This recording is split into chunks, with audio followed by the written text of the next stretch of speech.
ఎగరడు, ఎంత కిందకి పడినా ఒరగడు. ఆ కుటుంబాన్ని అందరూ ఒకవైపు మోస్తుంటే ఆడొక్కడే ఒకవైపు మోస్తున్నాడు.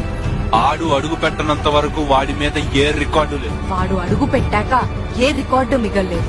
ఆ కుటుంబం పేరు టాలీవుడ్ ఇండస్ట్రీ. ఆ వచ్చిన వాడి పేరు పలపాటి వెంకట సూర్యనారాయణ ప్రభాస్ రాజు.